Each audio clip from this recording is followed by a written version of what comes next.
নমস্কার, খবর দিনভরে মিমি রয়েছে আপনার সঙ্গে এবং শুরুতেই আমরা বিধানসভার দিকে নজর রাখবো এই মুহূর্তে, কারণ বিধানসভায় বাজেট অধিবেশন উত্তপ্ত হয়েছে। তুমুল বিতণ্ডায় জড়িয়েছেন বিরোধী দলনেতা এবং উত্তরবঙ্গ উন্নয়ন মন্ত্রী শুভেন্দু অধিকারী এবং উদয়ন গুহ। তুমুল বিতণ্ডা, বাজেট আলোচনায় ব্যক্তিগত আক্রমণ, কি হয়েছে আরো জানবো। আবির রয়েছে সঙ্গে। আবির, দেখো, বিধানসভা অধিবেশনের আজকে প্রথম অর্ধে বালুরঘাটের বিজেপি বিধায়ক অশোক লাহিড়ী তিনি বাজেট সংক্রান্ত আলোচনাতে তিনি বক্তব্য রাখছিলেন।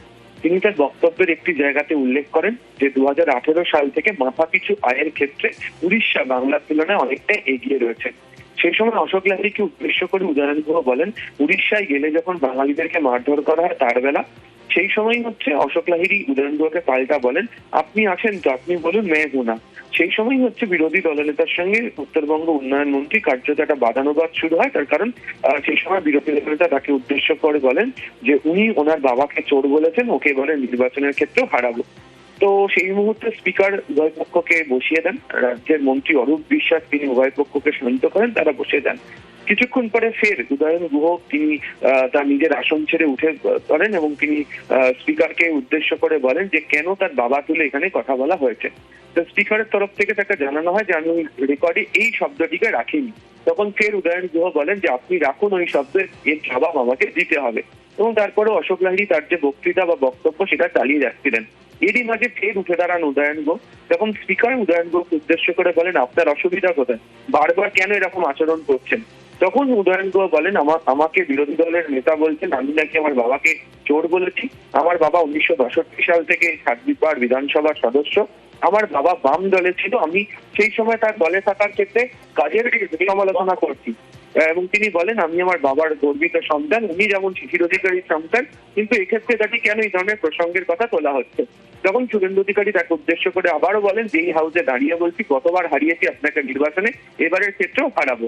এই প্রসঙ্গ নিয়ে কার্যত উত্তপ্ত হয় এবং পরবর্তী সময় অধিবেশন কক্ষের বাইরে উদয়ন গুহ তিনি জানিয়েছেন যে তিনি চ্যালেঞ্জ করছেন, তিনি তার বাবাকে উদ্দেশ্য করে এই কথা যদি বলে থাকেন সেই সংক্রান্ত বিষয়ে প্রমাণ করে দেখান না। যদি প্রমাণ করতে পারেন তাহলে তিনি এক্ষুনি সদস্যপদ ছেড়ে বেরিয়ে যাবেন, আর যদি তিনি প্রমাণ করতে না পারেন তাহলে কেন এই ধরনের কথা বলা হলো এই নিয়ে তিনি সরব থাকবেন। আবির, এখন কি পরিস্থিতি? স্পিকার কি হস্তক্ষেপ করেছেন? এটা প্রথম অর্ধে হয়েছিল। প্রথম অর্ধে স্পিকার হস্তক্ষেপ করেন এবং তার তরফ থেকে বলা হয় যে বাদানুবাদের বিষয়টিকে তারা অধিবেশন রেকর্ডের মধ্যে রাখবেন না। তবে বিধানসভার বাইরে অর্থাৎ ঠিক অধিবেশন কক্ষের বাইরেই গোটা বিষয়টিকে নিয়ে এখনো পর্যন্ত তীব্র একটা উত্তেজনা রয়েছে এবং উদয়ন গুহর তরফ থেকে গোটা বিষয়টিকে নিয়ে তিনিও পাল্টা রাজনৈতিক আক্রমণ করেছেন এবং কেন তাকে এই ধরনের কথা বলা হয়েছে সে নিয়ে প্রশ্ন তুলেছেন। ধন্যবাদ আবির। বিধানসভায় শুভেন্দু অধিকারী উদয়ন গুহ তুমুল বিতণ্ডা, বাজেট আলোচনায় ব্যক্তিগত আক্রমণের অভিযোগে তুমুল তর্কাতর্কি বেঁধে যায়। শুভেন্দু উদয়নের তুমুল কথা কাটাকাটি, এটা প্রথমার্ধে হয়। এরপর স্পিকার হস্তক্ষেপ করেন।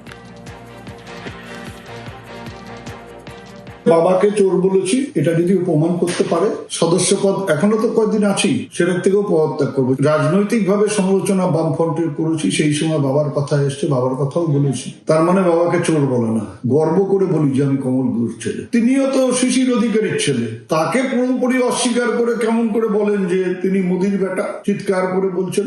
আমি তো কোনোদিনও বলিনি যে আমি অমুকের ছেলে, তবে যে কার ছেলে, শিশির অধিকারীর ছেলে না মোদির ছেলে, সেটাই আমি হাউসে বলেছি। উত্তরবঙ্গে গেলেই বলে যে আবার হারাবে, কিন্তু দল যদি আমাকে টিকিট দেয় দিনাটায়, তাহলে আমি ওকে আহ্বান জানিয়েছি যে তুমি এসে ক্ষমতা থাকলে দিনাটায় দাঁড়িয়ে আমাকে হারিয়ে দেখাও যে তোমার কত বড় ক্ষমতা।